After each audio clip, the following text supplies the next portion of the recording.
matam amagi warini nongalamdai matamni koro ibungo masu masik mangan yelagi matagom jinglemna lebliba singsangdagi masik mangan yen bahurakli langlen imungi thabak loiraga laiduk thanaba haiduna thaurang tauri somdana mama tombi ketuki yahurakpadagi isau langduna hogolami kana haunari masatno nongan badi phanama kuire sakse thongba yare habanida asuk yamna ichu tadabasibu karino isau langbadine adum sinneba hairuragana phattabini aina tadaurisi o aikhoidine phattabi adum taradaba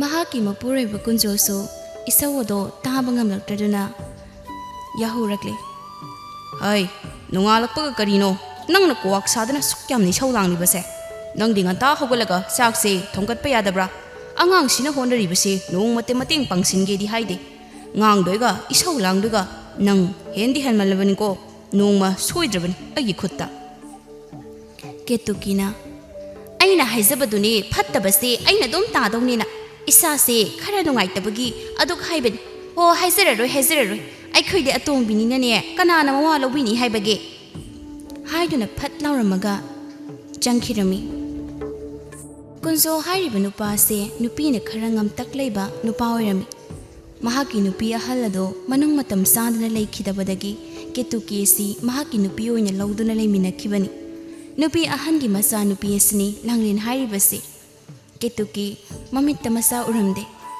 kunzona ibema langlen nang saugunuko namase masangamdadana ngangjariban sakto nang khara hek thongkat pirur ipasune thabak ama chatkadaba lei hairamaga thongal phawba thouge hairamaga chatkhirami langlen thonganda haifetang yenglami mapagi chatkhiba maikeido aduga thabak loisinaba imungde sangkhirami langlen hairiba nupi masa se mama nauna kainakhibana mama tombi sarei innaba honabada inkhalakpagi nungaiba karino khangjadraba imung manungi thabak pumnamak mana angamba mateng pangduna imung asiri leiribani somdana sanathoi hairiba nupa masa se langlen bu yamna nusijaba nupa moirami makhoigi thongada langlen tholakpra haina siptha yingza leirami sanathoi hairiba nupa masa se mapa mamagi amatta yauzaba masani honaba yamna kanba mathamoi singba nupa moirami matang sada mama tombi ketukido hek thengnarami thongal mayagi gulmohor pambi manaktuda leiriba nupado urami ketukina kana gi masano ne kaido walakpano sida aikhoi phajabisina kauriro noibo mama gi khonda do tabada sanathoina kharadi nungaijade adabu asuna hairaklami ine aikhoi bardona matau bulakpani yumonarami halage hairaga tuminna kem hairamdana laklami ketuki lekagi mi wangang nabi kharaga pullaga soka sanaduna mi wangang na duna lerami lekagi mo amana hairagli nasa nupiduna ne masak phajariba ingna maroma tapiba nangdine nauna naya phangduri ko ketuki as kadai de ing tapano masak kadi yam lanjadaba manbani yumdadi ne pura tinni mana oris masak to uni khanbada aina ne sida laglisi wa maning singi ini nangoda haigi khalambani awangi tomsogi masanupa sanathoido noigi thongal mapade hi uine he aidi nangi nasanupiduga khangnabra hangena khalamini wadu tabada khangsau sagul ei ketuki adono oiba taridana ngasai su aina thoklakpada leiramido yum halakane manungai ni bangasidi somdana numidangi ensang hangam thonggi haidana langlen ensang gan namalli mama tombi halaklaga ngangbirani haiduna hathu tawrami mapa pungkunjo su halaklami ibema kari ensang thonggadawre babo hangam thongsilagi tawrambani phana dum phare jamna hek thong ipani khongkur hamtokige ko hairamaga maning thonglomda thokhirami ketuki isau langduna imungda changlei ima haipema aikhoidine leiminnagadaba tanbutale hoi be madine nasakna tau phajabanina thonga sida khoimu yam lumladuna leherurido khara kesannaraga lang tha ibro aikhoidi image se narine he ima aina kaidawrage ima na haido bab ta bangam drena sa Hoi be ma hoidine karai dagi taranige aikhoi mapal thokpa ngamjadri karamba lisa sajatno salibadubo namma sibadugi lamset laurine hoi khoidi leminagadaba kizare ketuki tauriba lilase ngasai gi duna maram oiraga imung sida macha nupi se lehaningdabagi badanam pisellaga lehandana bahonaribani mapai bungona sakhumlumda laungnaba makhon tai haiduna changlakpa asumna hiramni ai karino numidang sida thangnabana taraga karini khankini ai nupi angang sina soirabasu nongalaga phajana ingna tapna sanaba yaidana tumina leiroko makha tarakladi nangai saitupto soidara lakan aina bu wa me hairaba kana thajadorige isa se soheningdana hairibani soira akandadi atombi aisu yaurakani haidana haihoribani yadragana soigraba kanda aingonda karim haibirakanuko asi hairamaga phet lauduna imunglomda sangsinki ibema nangbu namasina harisibu nangbu kari torubugino ipanda simbdo hayo babo ai kem khangdi imana haise ai ta singna khangdabani hairaga kappi yare to yengne nongalaga warise ingna tamna khanarasiko cha to thidokna batoro ipa sak lamlabani ahinge matamni langlen tumthaba yaramde ngasai mama tombina mama bu pallaga ngangkhibado tanduna mama bu ningsinglaga kappa horaklami ima ngasidi ima bu yamna ningsingi aina piklige matam ima ni khut paidun aibu koibu pubi khiba awa nungai khangjinge matam ima na jabu nusibu aina na sabu nauyu na kon biramba ima karigi da jabu asukna nundok pirami mama mapukta aina kari lalu pakino asukna ima ga sina khaina haliba ngasidi achana phallo da baki ima bu paddu da ngangalle ai soi krema haidana hikna kaplami mathangi numini langlen laome masinu pisina takkraba haina law duna thoinu imungna changle singse laksalamgi ge tawbani nangbu mapan sida koi law drusu imungda tumin changlakpa yai law jalasi ani do ising sanabun paiduna khungi pukri chawbada ising sokpa thoklaklami ibima wa ma hage nahanne dasna thoido aduna nangonda chithi ma piyona pirami se nangdi sikidobagi lawriba nangba aini lawba ngam thoinuna ngawr bibi manangbo pire ise nangondani aingondaga pira amadine nahana lawrin nahana ne nusinarani koibima angaw bisidi haina nok na lambi da sum lakpada nupani khak pukri dugi matai wairapna leblibado urami asigi tambasidi dasna thoy natro mamanaba chikri biman bim su yawrini male masaksiga haina raga thoini do kanna noklami matawodura langlen taba dare haiduna khusina kanna siklami adudagi amo khanglaw mu lawraklami onthorakpada nupani do moigi nakanda leplami sana thoina langlen ising supa lawmiro langlen khumningdagum sana thoina hanglaklami thoino pikrabna tro pikrabani noigi sana ibemada pakhumdi kadai duwa karino masada pikibada ngairi nasa unarabudubu ko khaino yadro thoinu do mami to haiphet saugum yile langlena waga haisdaba nanghuba zanate sana thoina haraklami chithi dugi warun sira hairaga haiba horaklami langlen ainangbu yamnusi langle ikai manduna wado khaktaramaga mayum tamna chenkirami thoinuna asinupi se aiga kawkhai chenkine dasna thoy ai chalego asi matungdane noi haina jor haidana lauraga chenkirami langlin nungdangi chak tokpaga magi phamungda changlaga ngasai mukhutna chena pairakhiba chithi do magi mun makhadagi lauthoraklaga paraga mumun nuksarami maksunu pasi nungdi nuksi adabu nupi oibigi hongnasa hek haidokpa ngamjade ayuki matamni yamna nganbasu nate kunjolan phaida thaba amagi damang channa basem sari matam kharadi ma yumda leiroidori Firol pumnamak machanupina kanna chenaduna kari wali yengsal. Mama Atombina kanaga u aruba wari leibano khangde. Mapa chatkaniga kaukai phonduda wari kanna sanadi. Pabo poyayambadi sida hapabani khungupsu taithoklaga thamamabani. Ipagi langlen ipana langphai chatkringaida namaga chinda bawda narunganuko lekai no siloi. Nushinana leiminarumuko nangi awat paleirasu namada hayo. Ipa paisa tharake. Aina ngasi langphai chalibase ichagi damaktan kanagi sunati. Phajana leiramuko ipagi langlen. Langlen mapungning nusirei mapi ira chele. Pi adubu taraktanaba haina honazai. Anduga oi phabo. Hairaga mapabu khurumzai. Yare. Isa sinine ungaina leiramu. Hai mama taribo nangbu saramdai sida nangbu wari loishinba yamak yadrabra. Ai chatkhraga sanahoroni nangbo ai pungsi yaraktrene. Yadadana tawrini makhoi pabo le.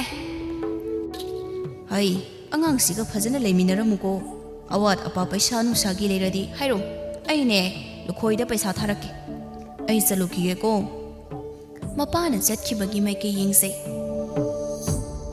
Chal imung dani phi amot pakhara thamambat sudom aine thabak chatkadaba lei.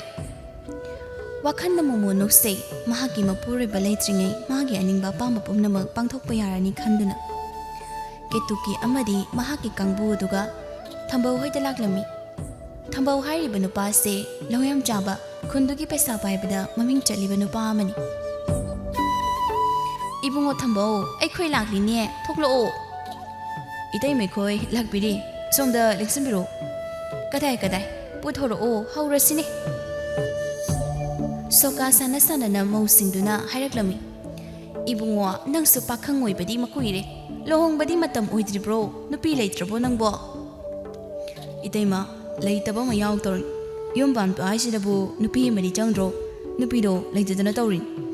Ihe aduni nahana haira adi aikhoina semo oidro. Nasak na tau phajaba mayam leikrapon. Khangde leitaima aire masakpu phajaradine yare. Ai paisa mayamse masing thijau haibani. Nungaina thambigi haibani. Aduda yadradi khangdre leitaima. Nupi mana hairakli. Ketukiya nangi nasa nupi ma leidaine masak matau yam phajabi ma adu thajkhrodana nangi bungo sida leiradani noigi imung manung harido khara su pharani. Ketukina pithokkhra lohide kaino haima nangdine naya nupa phaba ma phangidana hairaga makhoi punna noi. Sanathoina Imau korai chakhrjano Thembina O maningda leye isa pakhang pharak pagi ai thabak kaliye nongan badai numit taba phau yumgi kupno mayam sinane amuk toiba karinoi ma as adom he ngangi ai sibu karimta yawda bangi mongda wamda haigi tawban waga haida watali showsinaba hai napa bungne tawriduna lakani ngangba khak engonda Pamdo kaino khara thajandrabadi ihang hangi hawai thakibagi mayam dusune sengtoktri ai sungamdi imungi thabakni tawri singse honabada adugini ma aina wa haigina haisi aina thakiba londo yari famdo ima isinaraki ai ngamna bohonaragiba yen kharasu loishingi pukhri dusu nga khara thadaraga ima ensangsu thaba horagi handak thada londo kaitharaglani Phari dai bungo adumain tawro aikhoina ne senaba sungamdre napa phangi kuthi yengi bani haidana mayamgi seba tawduna leire ai phangi imungi thabak mayamsina toine yengsinba sungamde aine napa da hairege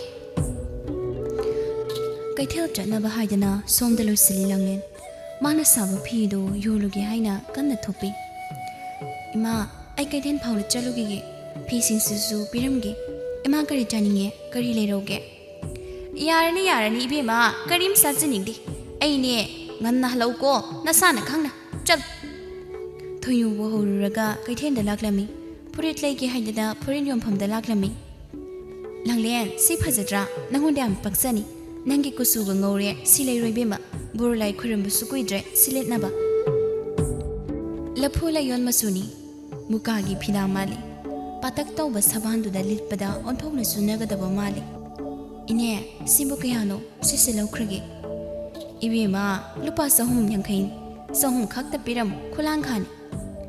Sini, ando di jalukigi. Pari sanatoy hoy yumda laklami. Sanatoy. Ibungo, ma di pam da sat kini he. Yumda laitini nang bo, uda ba kuide. Ay kuida laki da basu kuide ne. Ima, aido thaba amagi chataya gadana mapalam da layurabani. Tholapa kuidri, hapta mo khak ngari ima. Ima hoide anai yaude go. Yaude. Natau do magi yen barum khara mi loba lakani na satkibani. Adudi ma ai farm do ina chalurage. Ho. Sanathoy yeru masing kan thiri ngai pari lakpaga khanghaudre. Itaw nangdi yam nungai na ing na lera mizani ne. Itaw lakpagam to hode. Kana galai no. Ai se le na kamhan khangiba. Khangdri kai no. Ai se dangki na taw ni dana. Nangi farm gi koi bisi amte ying bis law ne. Thariba asang nupi miyam sina marolama phayime. Nang na samai tawram basi. Khangdi le taw sum ying liba haidun. Sum la thari sina nakupini. Ada macha hawalai sina awa thabi thajinben. Aidi hawroi da ba malure phajana bu hawrei. Iyan suloi ro nang gisa. Marum ki loibani. Hujikan di hidak haptraba matam leitre. Aigi sidi taw jengkup ka kobi mana khaktaga bijaraga yengban. Marum ahan bagi chani mukti kokre. Anawba kokoda bo mal. Itaw nang gisidi kharale di karorpati oibe matang ni ne. Kadai de no de taw ngaiko. Nang garam kan changduna. Lai kan da ekhoy mani chak khara jamina usindara. Thoino, hey, tabra. Nang bo hogot lo ne. Pung se ayaw rin ne nang bo. Nung matang di yahodo ngan na hogot lo ne. Migi masana sa ising loiraga pisa kon da ne makhon tarakle. Nang na hoji phaba kaidawrige hogol. Maron soiboi dobai laurei thoino. As inoi ma ngak ta tumbasida. Ohan ba ngari haura daw ni chikpangak ta tunggi game ta langono ba masi ngang si kamai ngang na ni nang henma lebani ko adai helak labadi ne bartini singdo athan ba mapurak laga puglup lukani ko nang ai ensang na pise kai then de yolu ko daban nani thimbi yoi de ne maroi hek pasune ngasi taban nang jak to khara thong to amko ima ngasi di nang ngaroi hagolo yari ne nang bo sak thong amaga chapa yadro ma ai sayam ngamde ba ai chak thong ma moi go he namai ri kai de ba tong nama na bi lang le na ngasai ayup tagi ai ne ya hodringai da sak thong de na phi sari se makhon ta da bro nang imung gi ngamna ba hona ri se mama tom bi si gi sarai da ngamna ba ma na tawri se nang ding amoi ne o yare mi ga pusun bera kanu go yare ai chak to thong jaw ra ke langlen ngasi di mangyam na nungai te haiduna Patta nung na thokan binu haiduna pukning na thongni se. Phi phangsan ge haiduna phisa khondagi masi lengdana phi khana saringe angang ama kanna kaurak pagi makhon tare. Chilangle. Langin taraduna kaidawragi khambaton adu kanna kauba bo. Ichya mamado asida gari accident thore mayam momsin hore gyan da hodre. Langin pakatna aha law Chasidudi Hairaga Mapamdo Tamne Angangduga Hatu Jatkirami Nung Manini Haukri Langlingia Pupa Masayam Sunzali Makong the Karatina Sokiban Maramoiraga Masamatom da Chatpangam Kidre Machanupina Mapagi Jessubum Lady Langlina Bamba Jamputse Karsasisi Saksupazina Jadi Haiduna Machanupina Tabi Jamputo in Bahurami Ibima ipa puksi ithan kal namadi karai jatki asai dagi namadu udene imadi ta thamoida paisa hang bani hairami baba ngihak pothabiramu ai phim dane lapsalukige haina thokirami konjo wakhan ngehang tawi khanjane magi nupi na hantak hungai ba mongse ma kharan nuaite yumge makha da ngehak ta leite magi seba sunung bata inthi jana tawde asumna khanna kunjo tapna uthagre idema laibro jongo ibungo natai ma kaungduni ima kauni nangbo itai masideba ado kai hage mai thongdubu kainhum to tawida natai masi idiam ikai rabani ada airo ni dei madu noi ta da do masa khara sonjali aduna ne hana di marup thangluk loina ne mana tawram bani do mana badagi ne nga thumsu leningai pesa khochida amata baidre pesa khara hangina ne lakpani is adogibu hekta haibi yabudu pesa bogi anoi dema lupa lising tara khaktani bungo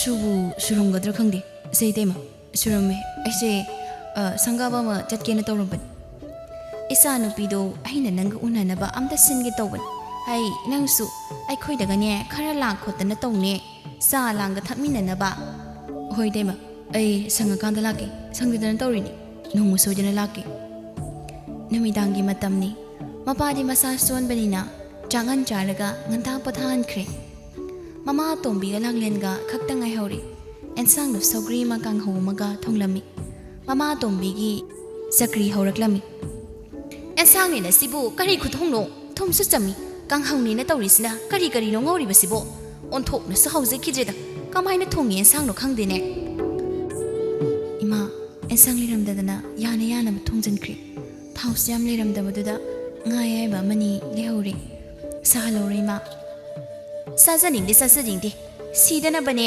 chabuga chamani tawrise hairamaga chaluk aduda makhut haijilamaga thokhirami langlen mama tombi gi mong matawda mamittagi mapi dana chentharaklami asuk tonba kayam kuina aibu henkini asunba ipasina aigedama wahamat abhau haiba ngamsada aibu kayam kuina hingduna leikini mathangi nonganbada thoinu makhoida laklami langlen pisagonda phi saduna lerami langlen akhoida sinju charisdana nongmata ina lakdradi nangna lakpi bajanate hoibema thabak yam singkhrbore da ko ekhoiga se khawkhre adoina tida nang suba yumna kanam leita basina tawbani pabung sumathanta hagoi kangkhat pangamde ima suyumda leite ngasai ngali kandagi thokre pabung se matum thakpa nungai ta tawni mapuroi basina naharaga leiraga madugi kituki habi hingchabiduna kadai goduna leiribano leisabi nangna yum sangi banine manangoi bagine leminarban engonda nahanane masumdo khudang yelagane hairadam nakhoi babungsine wamta haiba ngamdrido kaigino ba pakhana mi ta khini haiduna langlena thoinugi machindu mele yar to minangbo lekai mina ta khraga is michanga jangine nangina wongdo yengba ngamlaktabagi aina haisni nangdo yengo kusu kumengado imang maksali nayang suyamna kang aine nama tombido phuramaga chitkhidoni ko ngairaga langlen tapna hairami thoinu ipagi damakni aine ngase hingnebase ai wade hakchangda ohongba leirabasu aingonda wabam ta leite thoinu sungangning do nangang banati mama tombi na tawribado khabara hemanbagi hairaklibadi adubu tapthara e thoinu aina laise nangi nungaiba pauma puraga laini dasna thoido hayeng numidang wairamda makha lekagi khongnang pangbida nangbu ngairamge unase harakpani mi masadi nupa phabanina kotanek tane haujikti nangi nupagi phamdo ensang pusang sangaban hai lekai do dane hona bayamna kalli thabak yamna phai maming chaliban tadro nangbo yare aina ne ama haibado adu haige lakpan ai chalaki awat palerosne hairo hairam maga chatkirami langlin wadu tabadi amna harauzarami mathangi nuwini sanathoina langlin bungairi makut tamagi phamda panba esang amadi haira pairaga mabu langpa magi maiki yengduna ngairami ure tanau bi mai thungaduna nungsada mai onduna langpagi tangang pomsatna bada ngairiba leirangumna hangama palmasugi moirang phizan chanbana phane khoidongsen heka machugi phurit ama letlaga ningdo yairiba samlangna angauba malanu humkhini pakhatna semjina phije leiting cheksina langlibado sana thoina kanada sing haningde matagom mepham kaida pene yingzari langlena kayam kuiragi lakpa aido nganna lakki tawbuni khara thengdokre sagunu ko pamong masangam dabai thaba khara chile sana thoidu tade mamit koktaga yenga lerami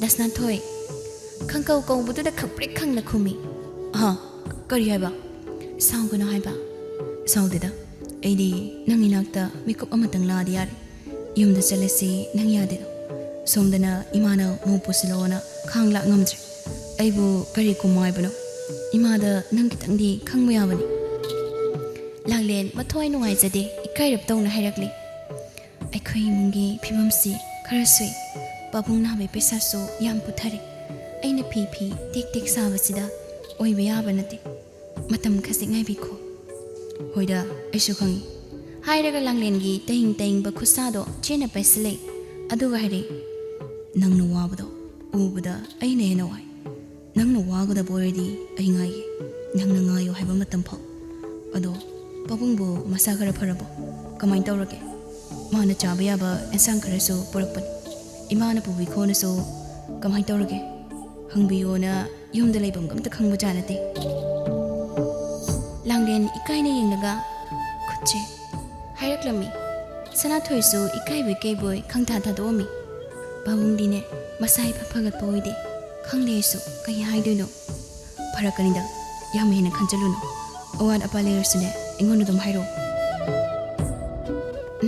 ꯑꯗꯣ ꯊꯦꯡꯖꯤꯜꯂꯛꯑꯦ ꯍꯜꯂꯁꯤꯔꯥ ꯍꯣ ꯄꯣꯠꯁꯦ ꯄꯨꯈꯣꯁꯤ ꯐꯖꯅ ꯆꯠꯂꯨꯀꯣ ꯍꯥꯏꯔꯝꯃꯒ ꯂꯥꯡꯂꯦꯟ ꯃꯌꯨꯝ ꯇꯝꯅ ꯂꯥꯛꯂꯝꯃꯤ ꯁꯣꯝꯗꯅ ꯃꯃꯥ ꯇꯣꯝꯕꯤꯅ ꯊꯝꯕꯧ ꯍꯥꯏꯔꯤꯕ ꯅꯨꯄꯥ ꯑꯁꯤꯗ ꯃꯆꯥꯅꯨꯄꯤ ꯂꯥꯡꯂꯦꯟꯕꯨ ꯃꯉꯣꯟꯗ ꯊꯥꯖꯅꯕ ꯋꯥꯔꯤ ꯀꯟꯅ ꯁꯥꯟꯅꯔꯝꯃꯤ ꯊꯝꯕꯧ ꯑꯩꯈꯣꯏꯒꯤꯗꯤ ꯑꯩꯅ ꯌꯥꯔꯗꯤ ꯌꯥꯔꯦ ꯑꯉꯥꯡꯗꯨꯒꯤꯅꯦ ꯀꯔꯤꯝ ꯈꯜꯂꯨꯅ ꯃꯥꯅ ꯌꯥꯗ ꯌꯥꯔꯤꯕ꯭ꯔꯣ ꯑꯩꯅ ꯍꯥꯏꯈ꯭ꯔꯗꯤꯅꯦ ꯋꯥ ꯂꯣꯏꯔꯦ ꯑꯗꯨꯗ ꯏꯇꯩꯃ ꯍꯌꯦꯡ ꯃꯥꯒꯤ ꯈꯪꯅꯖꯕꯗꯨꯅ ꯑꯃꯨꯛ ꯌꯦꯜꯂꯛꯀꯗ꯭ꯔ ꯁꯤꯅꯤ ꯃꯃꯥ ꯀꯦꯇꯨꯀꯤꯅ ꯈꯜꯂꯤꯕꯁꯤ ꯃꯆꯥꯅꯨꯄꯤ ꯑꯁꯤ ꯆꯠꯈ꯭ꯔꯕꯗꯤ ꯃꯍꯥꯛ ꯏꯪꯅ ꯆꯤꯛꯅ ꯃꯥꯅ ꯇꯧꯅꯤꯡꯕꯇ ꯇꯧꯕ ꯌꯥꯔꯅꯤ ꯈꯟꯗꯨꯅ ꯄꯩꯁꯥ ꯈꯔꯒꯤꯗꯃꯛ ꯌꯣꯟꯊꯣꯛꯂꯤꯕꯅꯤ ꯃꯈꯥ ꯇꯥꯔꯛꯏ ꯍꯦꯔꯥ ꯑꯗꯨꯒꯤꯕꯨꯅꯦ ꯅꯣꯡ ꯅꯤꯅꯤꯁꯤꯗꯅꯦ ꯄꯨꯔꯒ ꯆꯠꯂꯨ ꯀꯩꯗꯧꯒꯦ ꯑꯩ ꯁꯤꯟꯒꯦ ꯑꯩꯅ ꯁꯤꯟꯕꯇꯅꯤ ꯌꯥꯎꯅꯦ ꯄꯪꯒꯅꯨꯅꯦ ꯅꯪꯕꯣ ꯏꯇꯩꯃ ꯁꯤꯟꯒꯦ ꯍꯥꯏꯅ ꯍꯥꯏꯔꯛꯂꯝꯃꯤ ꯃꯊꯪꯒꯤ ꯅꯨꯃꯤꯠꯅꯤ ꯀꯦꯇꯨꯀꯤ ꯌꯨꯝꯗꯒꯤ ꯆꯠꯊꯣꯛꯑꯝꯗꯦ ꯃꯄꯨꯔꯣꯏꯕꯒꯤ ꯁꯦꯕꯥ ꯇꯧꯁꯤꯟꯅꯔꯒ ꯂꯩꯔꯝꯃꯤ ꯑꯗꯨꯒ ꯃꯄꯨꯔꯣꯏꯕꯗꯨꯗ ꯇꯞꯅ ꯋꯥ ꯍꯥꯏꯔꯛꯂꯝꯃꯤ ꯃꯣꯏ ꯕꯕꯥ ꯅꯆꯥꯅꯨꯄꯤꯁꯦ ꯆꯍꯤ ꯃꯇꯥꯡꯁꯨ ꯆꯞ ꯆꯥꯔꯦ ꯂꯩꯁꯥꯕꯤ ꯃꯄꯨꯡꯁꯨ ꯐꯥꯔꯦ ꯃꯌꯨꯝ ꯃꯀꯩ ꯄꯥꯟꯅꯕ ꯇꯧꯕꯤꯔꯁꯦ ꯑꯩꯈꯣꯏꯗꯤ ꯅꯣꯡꯃ ꯅꯣꯡꯃꯒꯤ ꯁꯣꯟꯖꯤꯜꯂꯛꯀꯅꯤ ꯍꯌꯦꯡꯅꯦ ꯁꯣꯜꯂꯕ ꯀꯥꯟꯗ ꯃꯥꯒꯤꯅꯦ ꯍꯥꯏꯗꯨꯅ ꯀꯅꯥꯝꯇ ꯄꯥꯕꯝ ꯇꯤꯡꯊꯣꯛꯄꯤꯔꯣꯏ ꯑꯩꯈꯣꯏꯅ ꯀꯜꯂꯤꯕ ꯀꯥꯟꯁꯤꯗ ꯃꯐꯝ ꯆꯥꯕ ꯑꯃ ꯌꯦꯡꯁꯤꯜꯍꯧꯔꯁꯤ ꯀꯣꯟꯖꯣꯡ ꯉꯥꯏꯍꯥꯛ ꯋꯥꯈꯜ ꯇꯧꯏ ꯃꯥꯒꯤꯕꯨ ꯈꯪꯅꯖꯕ ꯂꯩ ꯍꯥꯏꯕ꯭ꯔꯣ ꯃꯥꯒꯤ ꯋꯥ ꯍꯥꯟꯅ ꯇꯥꯈꯤꯁꯤ ꯌꯥꯝ ꯆꯍꯤ ꯂꯩꯁꯤꯟꯕꯁꯨ ꯅꯠꯇ꯭ꯔꯤꯗ ꯀꯦꯇꯨꯀꯤ ꯅꯪ ꯍꯧꯔꯔꯣꯏ ꯃꯇꯥꯒꯨꯝ ꯍꯥꯏꯔꯛꯂꯝꯃꯤ ꯀꯗꯥꯏꯗꯦ ꯏꯄꯪ ꯄꯪꯖꯕ ꯑꯉꯥꯡꯁꯤꯗꯅꯦ ꯑꯩꯈꯣꯏꯅ ꯀꯅꯥꯅ ꯀꯔꯥꯅꯣ ꯈꯪꯖꯗꯕ ꯃꯤꯗꯅꯦ ꯊꯥꯖꯕ ꯉꯝꯖꯔꯣꯏ ꯑꯩꯈꯣꯏꯒꯤꯗꯤꯅꯦ ꯃꯥꯅ ꯅꯨꯡꯉꯥꯏꯅ ꯂꯩꯍꯧꯔꯗꯤ ꯅꯨꯡꯉꯥꯏꯅ ꯈꯨꯌꯥꯇꯨꯁꯤꯅ ꯁꯤꯒꯗꯧꯔꯤꯕꯅꯤ ꯅꯆꯥꯅꯨꯄꯤ ꯀꯧꯊꯣꯔꯛꯑꯣ ꯑꯩ ꯋꯥ ꯍꯪꯒꯦ ꯀꯦꯇꯨꯀꯤ ꯃꯔꯩ ꯀꯣꯟꯁꯤꯟꯅꯔꯒ ꯀꯧꯏ ꯌꯥꯝ ꯅꯨꯡꯁꯤꯕ ꯁꯥꯔꯒ ꯏꯃꯥꯒꯤ ꯕꯦꯝꯃ ꯂꯥꯡꯂꯦꯟ ꯇꯥꯕ꯭ꯔꯣ ꯅꯪꯕꯨ ꯁꯤꯗꯅꯦ ꯅꯪꯒꯤ ꯄꯥꯕꯨꯡꯅ ꯑꯝꯇ ꯂꯥꯛꯑꯣꯏ ꯑꯝꯇ ꯊꯣꯔꯛꯑꯣ ꯂꯥꯡꯂꯦꯟ ꯇꯥꯔꯗꯨꯅ ꯏꯃꯨꯡꯗ ꯊꯣꯛꯂꯛꯏ ꯀꯩ ꯍꯥꯏꯒꯦ ꯄꯥꯕꯨꯡ ꯏꯄꯥ ꯋꯥ ꯈꯔ ꯍꯥꯏꯒꯦ ꯁꯦꯡꯅꯗꯤ ꯈꯨꯝꯃꯨ ꯏꯄꯥꯗꯤ ꯏꯀꯥꯏꯒꯅꯨ ꯄꯨꯟꯁꯤꯒꯤ ꯑꯣꯏꯕ ꯋꯥꯅꯤ ꯋꯥꯈꯜ ꯃꯨꯟꯅ ꯈꯜꯂꯨ ꯅꯪꯕꯨ ꯅꯪꯒꯤ ꯈꯪꯅꯖꯕꯒ ꯂꯩꯕ꯭ꯔꯣ ꯂꯩꯔꯗꯤ ꯁꯦꯡꯅ ꯑꯗꯨꯝ ꯍꯥꯏꯔꯛꯎ ꯅꯪꯁꯨ ꯑꯉꯥꯡ ꯅꯠꯇ꯭ꯔꯦ ꯑꯩꯈꯣꯏꯁꯨ ꯅꯣꯡꯃ ꯅꯣꯡꯃꯒꯤ ꯑꯍꯟꯁꯨ ꯑꯣꯏꯁꯤꯜꯂꯛꯑꯦ ꯅꯪꯒꯤ ꯃꯐꯝ ꯆꯥꯕ ꯑꯃ ꯌꯦꯡꯕꯤꯔꯁꯤ ꯍꯥꯏꯅ ꯅꯃꯥꯒ ꯑꯩꯒꯅ ꯈꯟꯅꯕꯤꯔꯝꯃꯤꯅꯤ ꯂꯥꯡꯂꯦꯟꯗꯣ ꯈꯖꯤꯛꯇꯤ ꯏꯀꯥꯏ ꯕꯕꯣ ꯑꯩꯕꯨ ꯌꯨꯝꯁꯤꯗ ꯂꯩꯍꯟꯅꯤꯡꯗ꯭ꯔꯕꯣ ꯃꯇꯝ ꯈꯔ ꯈꯖꯤꯛꯇꯤ ꯌꯨꯝꯁꯤꯗ ꯂꯩꯖꯈꯤꯒꯦ ꯄꯥꯕꯨꯡꯁꯨ ꯃꯁꯥ ꯀꯟꯕ ꯑꯣꯏꯗ꯭ꯔꯤ ꯃꯃꯥ ꯀꯦꯇꯨꯀꯤꯗꯣ ꯃꯔꯛ ꯊꯠꯂꯩ ꯍꯩ ꯑꯄꯪꯕꯤ ꯏꯃꯥ ꯍꯣꯏꯁꯨꯅꯦ ꯅꯣꯡꯃ ꯅꯣꯡꯃꯒꯤ ꯑꯍꯟ ꯑꯣꯏꯁꯤꯜꯂꯦ ꯇꯝꯕ ꯉꯝꯕ꯭ꯔꯣ ꯃꯤꯑꯣꯏꯕꯕꯣ ꯑꯗꯨꯅ ꯑꯩꯈꯣꯏꯅ ꯀꯜꯂꯤꯉꯩꯗ ꯅꯪꯅ ꯃꯐꯝ ꯆꯥꯅ ꯂꯩꯍꯧꯅꯕꯅꯤ ꯏꯃꯥ ꯍꯣꯏꯅ ꯁꯤꯜꯂꯤꯕꯁꯦ ꯅꯄꯥꯕꯨꯡꯒꯤ ꯏꯃꯥꯁꯨ ꯂꯩꯔꯤ ꯍꯥꯏꯌꯨ ꯏꯀꯥꯏꯒꯅꯨ ꯁꯦꯡꯅ ꯍꯥꯏꯌꯨꯅꯦ ꯅꯪꯕꯣ ꯂꯥꯡꯂꯦꯟ ꯈꯨꯝꯐꯝ ꯈꯪꯗ꯭ꯔꯗꯨꯅ ꯂꯩꯇꯤꯌꯦ ꯏꯃꯥ ꯍꯥꯏꯔꯝꯃꯒ ꯏꯃꯨꯡꯗ ꯊꯨꯅ ꯆꯪꯈꯤ ꯀꯦꯇꯨꯀꯤ ꯃꯊꯃꯣꯏꯗ ꯀꯂꯛꯄꯦꯅ ꯅꯨꯡꯁꯩ ꯃꯣꯏ ꯄꯥꯕꯨꯡ ꯑꯩꯉꯣꯟꯗꯅꯦ ꯃꯅꯤꯡ ꯂꯩꯀꯥꯏꯒꯤ ꯂꯧ ꯌꯥꯝ ꯆꯥꯕ ꯊꯝꯕꯧꯗꯣ ꯑꯗꯨꯅ ꯍꯥꯏꯔꯛꯄꯁꯨ ꯀꯨꯏꯔꯦ ꯑꯗꯨꯗ ꯊꯥꯖꯈ꯭ꯔꯁꯤꯗꯣ ꯍꯌꯦꯡꯅꯦ ꯅꯨꯡꯉꯥꯏꯅꯁꯨ ꯂꯩꯖꯅꯤ ꯑꯍꯜ ꯂꯃꯟ ꯊꯥꯔꯛꯑꯒꯦꯅꯅꯦ ꯑꯩꯉꯣꯟꯁꯤꯗ ꯑꯃꯨꯛꯇꯣꯏꯕ ꯑꯩ ꯍꯥꯏꯈ꯭ꯔꯒꯦꯗꯣ ꯀꯨꯟꯖꯣꯅ ꯉꯥꯏꯈꯣ ꯃꯃꯥ ꯅꯣꯡ ꯅꯤꯅꯤꯇꯗꯤ ꯑꯉꯥꯡꯒꯤ ꯋꯥ ꯇꯥꯈꯤꯁꯤ ꯑꯗꯨꯒꯅꯦ ꯈꯔ ꯇꯞꯅ ꯈꯟꯅꯁꯤ ꯃꯃꯥ ꯅꯪꯕꯣ ꯈꯪꯗꯦ ꯑꯩꯗꯤꯅꯦ ꯍꯥꯏꯈ꯭ꯔꯗꯣꯏꯅꯤꯀꯣ ꯃꯣꯏ ꯄꯥꯕꯨꯡ Mathanggi numini Langlen Sanathoiga unaduna wari pumba hairami. Langlen nang ngasi yumda hankran. Ai nangbu puduna chalagi. Tangak Langlen na yengi. Masu yumda tahoriba phibam maduda yumda haningamde. Aduna masu wafam ado yarami. Somdana mama tombina thambauda machanupibu ngasi pukhinaba hairami. Ibungwa horene khara mamsilak badaida lao aina thokpa silagi. Adugane nang pujakro. Itema paisase ahairaga lupa lising yankai piraklami. Mamsilakle langlai yumdada hanjilaktabaduda mama tombiduna thambawna pukhraboiningduna harausarami. Pungasum thengjelakpadagi chelamani loi khanare. Sanathoina mamanaba parida call tawraga haikirami. Idao ai nupi chele imada khara haibiyo. Kainu ta thenga kansida phagi yum tawraga nangna bukadi nupi chenbalo. Nasa mayamdo senabada ngaurabuna. Itao asengbani mi imadam ta haiko. Masi mawongamnine kaide nupi nangdi hojikna kadai leriba. Adu lai imadam ta haikumi aduga ne maron hero. Thembi matha sana machanupana phone oblebuda pakhatna lerami. Phone lakpaduna khaprek khangi. Ima nasanupado nupi chele adu haigi tawbani pari ne ma. Hema Asengbaro nangbo parida ho dudine yumda tum pusila hayu namane kem saude ko moi baba nasanu pado nupi chele haini he aidi harau bana idaw imana yumda tum pusilo hayi kamai tawbono imadi yam harau male adu idaw nang yumda leram ai lagda matawrage daribo imana yumda dum nawi jealous kem pakhat kan imado yam harau male mupure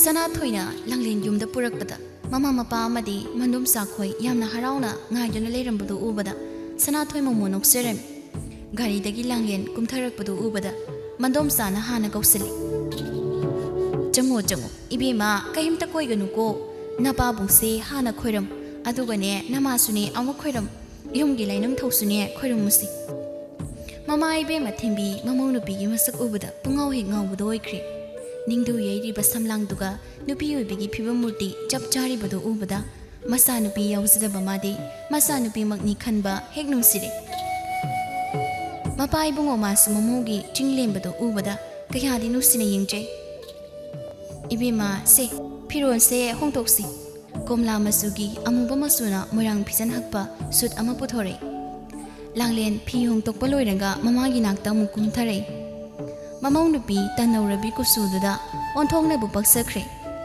asumna hokre mathanggi numini nongalakpaga thambau yumduda laklami kharo saurab khon khara kalapna kaurami Idema yam thunamta thopiro Aima nangbu tawhaidini he ahan tharakpa yadabro O aina chingnabadu chumnidana nasa nupido atoppa nupara chengkhrabu natro aina kidawrakiyo hairamaga yam sauna chetkirami Ketuki asampum namakaraduna mana mapuroiba khangdana lawkhiba paisa singado soidana khangnara ani khanbada ma laiman oirami mapuroibana khangkhrabadi kari oigani khanbada mahak pothabam khanglamde sanabigi matung inna Sanathoi hoigi ahan khara pawhanduk palaklami maduda Langlen hoigi mama animak sauraduna mapabongna masanupi bu thinbira anu nupa mayumda thokpa tawbi krona hairaklami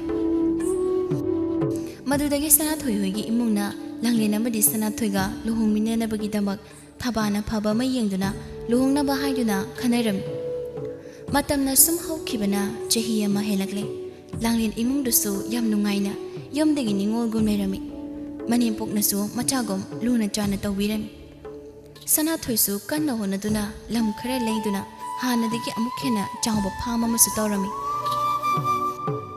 Ketuki amadi kunzo masayam sonjilami Ketuki su yam kanna naraga lerami moigini haibada hanna leitraba kananda Ketuki linna makhun changlamdaida chunglapagomna gyan taragle maporaibada Ketuki tapna hairaklami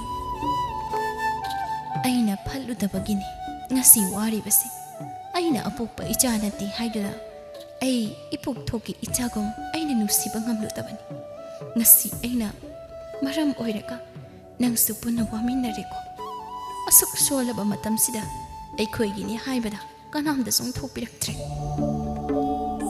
ꯏꯆꯥ ꯅꯨꯄꯤꯗꯨꯕꯨ ꯀꯔꯝꯅ ꯂꯩꯔꯝꯒꯅꯤ? ꯃꯄꯥ ꯃꯃꯥ ꯑꯩꯈꯣꯏ ꯅꯤꯡꯁꯤꯡꯂꯝꯈꯤꯗ꯭ꯔꯥ? ꯅꯤꯡꯁꯤꯡꯂꯝꯃꯣꯏ. ꯃꯣꯏ ꯄꯥꯕꯨꯡ ꯏꯔꯥꯟꯒꯤ ꯃꯇꯤꯛ ꯆꯥꯕ ꯗꯟꯗꯤꯅꯤ ꯑꯩꯅ ꯐꯪꯂꯤꯕꯁꯦ. ꯂꯥꯡꯂꯦꯟ ꯅꯨꯃꯤꯠꯇꯣ ꯃꯃꯥꯡ ꯌꯥꯝꯅ ꯅꯨꯡꯉꯥꯏꯔꯝꯗꯦ. ꯇꯥꯔꯤꯕꯣ? ꯑꯩ ꯉꯁꯤ ꯃꯪ ꯌꯥꯝ ꯅꯨꯡꯉꯥꯏꯔꯝꯗꯦ. ꯄꯥꯕꯨꯡꯗꯣ ꯃꯁꯥ ꯌꯥꯝ ꯁꯣꯟꯖꯜꯂꯝꯃꯤ. ꯐꯠꯇ ꯅꯨꯡꯗ ꯊꯣꯛꯑꯝꯒꯗ꯭ꯔꯥ ꯑꯩ ꯌꯥꯝ ꯄꯥꯈꯠꯂꯤ. ꯌꯨꯝꯗ ꯅꯨꯡꯇꯪ ꯆꯠꯂꯨꯁꯤꯕ? ꯑꯩꯁꯨ ꯈꯜꯂꯤꯕꯅꯤ. ꯑꯍꯟ ꯃꯇꯝ ꯑꯣꯏꯔꯛꯑꯕ ꯀꯥꯟꯁꯤꯗ ꯀꯅꯥꯅ ꯌꯦꯡꯁꯤꯜꯂꯝꯒꯅꯤ? ꯃꯣꯏꯅ ꯁꯥꯎꯗꯅ ꯀꯌꯥꯝ ꯀꯨꯏꯅ ꯁꯥꯎꯒꯅꯤ ꯍꯥꯏꯗꯅ. ꯑꯩꯗꯤ ꯅꯍꯥꯟꯅ ꯆꯠꯅꯤꯡꯉꯕꯅꯤ. ꯅꯉꯣꯟꯗ ꯍꯥꯏꯗꯕꯒꯤ ꯋꯥꯅꯤ. ꯇꯥꯃꯣ, ꯑꯩ ꯄꯥꯕꯨꯡꯗꯤ ꯌꯥꯝ ꯅꯨꯡꯁꯤ. ꯑꯩ ꯏꯁꯥꯁꯦ ꯂꯩꯐꯝ ꯈꯪꯗꯦ. ꯏꯃꯥꯗ ꯍꯥꯏꯌꯣ ꯑꯩ ꯌꯨꯝꯗ ꯆꯠꯅꯤꯡꯉꯤ. ꯍꯩ, ꯑꯉꯥꯎꯕꯤꯁꯤꯗꯤ ꯑꯗꯨꯒꯤꯕꯨ ꯀꯔꯤꯒꯤ ꯀꯞꯄꯤꯅꯣ? ꯆꯠꯂꯒ ꯂꯣꯏꯔꯦꯗꯅ. ꯏꯃꯥꯅ ꯁꯣꯏꯗꯅ ꯌꯥꯔꯛꯀꯅꯤ. ꯅꯣꯡꯃ ꯀꯩꯊꯦꯜꯗ ꯁꯅꯥꯊꯣꯏꯒ ꯂꯥꯡꯂꯦꯟꯒ ꯑꯦꯟꯁꯥꯡ ꯅꯥꯄꯤ ꯌꯣꯟꯈꯤꯕꯒꯤ ꯄꯩꯁꯥ ꯈꯣꯝꯀꯠꯄ ꯂꯥꯛꯄꯗ ꯂꯥꯡꯂꯦꯟ ꯈꯣꯏꯔꯣꯝꯒꯤ ꯂꯩꯀꯥꯏꯒꯤ ꯃꯅꯦ ꯑꯃ ꯊꯦꯡꯅꯔꯝꯃꯤ. ꯃꯗꯨꯅ ꯁꯨꯝꯅ ꯍꯥꯏꯔꯝꯃꯤ. ꯏꯕꯦꯝꯃ ꯂꯥꯡꯂꯦꯟ, ꯅꯃꯥꯒ ꯅꯄꯥꯕꯨꯡꯒꯗꯣ ꯌꯥꯝ ꯀꯟꯅ ꯅꯥꯕ ꯃꯥꯜꯂꯤ. ꯃꯄꯥꯟ ꯏꯄꯥꯟ ꯊꯣꯛꯄꯁꯨꯅꯦ ꯑꯃꯠꯇ ꯎꯗꯦ. ꯊꯪꯅꯕ ꯅꯣꯏꯒꯤ ꯈꯨꯔꯥꯇꯣꯟꯅ ꯍꯥꯏꯕꯗ ꯃꯁꯥ ꯌꯥꯝ ꯀꯟꯅ ꯁꯣꯜꯂꯤ ꯍꯥꯏ. ꯅꯄꯥꯕꯨꯡꯗꯣ ꯍꯪꯒꯗꯧꯁꯤ ꯅꯃꯥ ꯑꯗꯨ ꯎꯁꯟꯅꯕ ꯇꯟꯗꯅꯅꯦ ꯇꯣꯛꯑꯕꯅꯤ ꯇꯧꯔꯤꯁꯤ. ꯑꯗꯣ ꯅꯪꯕꯨ ꯅꯣꯡꯃꯇꯪ ꯆꯠꯄꯤꯔꯨꯁꯣ. ꯀꯌꯥꯝ ꯀꯨꯏꯅ ꯁꯥꯎꯅꯤ ꯍꯥꯏꯒꯦ? ꯂꯥꯡꯂꯦꯟꯁꯨ ꯃꯊ꯭ꯋꯥꯏ ꯌꯥꯝꯅ ꯅꯨꯡꯉꯥꯏꯖꯔꯝꯗꯦ. ꯃꯍꯥꯛꯅ ꯅꯨꯡꯉꯥꯏꯇꯕꯗꯨ ꯎꯕꯗ ꯁꯅꯥꯊꯣꯏ ꯅꯣꯡ ꯅꯤꯅꯤꯁꯤꯗ ꯆꯠꯅꯕ ꯇꯧꯔꯁꯤ ꯍꯥꯏꯔꯛꯂꯝꯃꯤ. ꯃꯊꯪꯒꯤ ꯅꯨꯃꯤꯠꯅꯤ. ꯑꯌꯨꯛꯅꯤ. ꯂꯥꯡꯂꯦꯟꯒ ꯁꯅꯥꯊꯣꯏꯒ ꯑꯦꯟꯁꯥꯡ ꯅꯥꯄꯤ ꯍꯩꯔꯥ ꯈꯔ ꯄꯨꯔꯒ ꯂꯥꯡꯂꯦꯟꯒꯤ ꯌꯨꯝꯗꯨꯗ ꯂꯥꯛꯂꯝꯃꯤ. ꯌꯨꯝꯗꯣ ꯐꯤꯕꯝ ꯌꯥꯝ ꯁꯣꯛꯂꯝꯃꯤ. ꯀꯅꯥ ꯂꯩꯇꯕꯒꯨꯝ ꯏꯁꯣꯡ ꯁꯣꯡꯉꯝꯃꯤ. ꯂꯥꯡꯂꯦꯟ ꯌꯨꯝꯗꯨꯒꯤ ꯐꯤꯕꯝꯗꯣ ꯎꯔꯨꯔꯒ ꯃꯄꯨꯛꯅꯤꯡ ꯅꯨꯡꯁꯤꯗꯨꯅ ꯃꯄꯤ ꯇꯥꯔꯦ. ꯃꯄꯤꯗꯣ ꯇꯩꯊꯣꯛꯑꯒ ꯃꯥꯒꯤ ꯃꯄꯥꯕꯨꯡꯕꯨ ꯀꯧꯕ ꯍꯧꯔꯛꯂꯝꯃꯤ. ꯄꯥꯕꯣꯛ, ꯄꯥꯕꯣꯛ, ꯑꯩ ꯂꯥꯛꯑꯦ. ꯐꯅ ꯀꯨꯏꯅ ꯊꯣꯛꯂꯛꯇꯦ. ꯉꯥꯏꯍꯥꯛ ꯂꯩꯔꯒ ꯑꯁꯣꯟꯕ ꯃꯄꯥꯕꯨ ꯃꯈꯨꯠ ꯁꯧꯗꯨꯅ ꯃꯃꯥꯇꯣꯟꯗꯨꯅ ꯄꯨꯊꯣꯔꯛꯏ. ꯃꯗꯨꯕꯨ ꯎꯕꯗ ꯂꯥꯡꯂꯦꯟ ꯆꯦꯟꯁꯤꯟꯗꯨꯅ ꯀꯞꯂꯝꯃꯤ. ꯃꯃꯥꯒꯤ ꯐꯤꯕꯝꯗꯨ ꯎꯕꯗ ꯂꯥꯡꯂꯦꯟꯅ ꯃꯊꯃꯣꯏ ꯑꯃꯨꯛꯀ ꯍꯦꯟꯅ ꯁꯣꯛꯈ꯭ꯔꯦ. ꯆꯥꯗ ꯊꯛꯇꯕꯒꯤ ꯃꯁꯥꯗꯣ ꯃꯌꯥꯡ ꯌꯥꯝꯅ ꯀꯪꯁꯤꯟꯕꯒꯨꯝ ꯎꯕꯗ ꯍꯥꯏꯔꯛꯂꯝꯃꯤ. ꯏꯃꯥ, ꯑꯩ ꯁꯣꯏꯈ꯭ꯔꯦ. ꯏꯃꯥ, ꯅꯁꯥꯕꯨ ꯑꯃꯨꯛꯇ ꯉꯥꯛꯄꯤꯌꯨ. ꯍꯥꯏꯗꯨꯅ ꯃꯃꯥꯕꯨ ꯃꯈꯣꯡ ꯁꯣꯛꯅ ꯀꯣꯜꯂꯒ ꯀꯞꯂꯝꯃꯤ. ꯑꯁꯨꯝꯅ ꯃꯁꯤꯒꯤ ꯅꯨꯃꯤꯠꯇꯒꯤ ꯃꯃꯥ ꯃꯆꯥ ꯅꯨꯡꯁꯤ ꯆꯥꯟꯅꯅ ꯅꯨꯡꯉꯥꯏꯅ ꯂꯩꯃꯤꯟꯅꯔꯝꯃꯤ.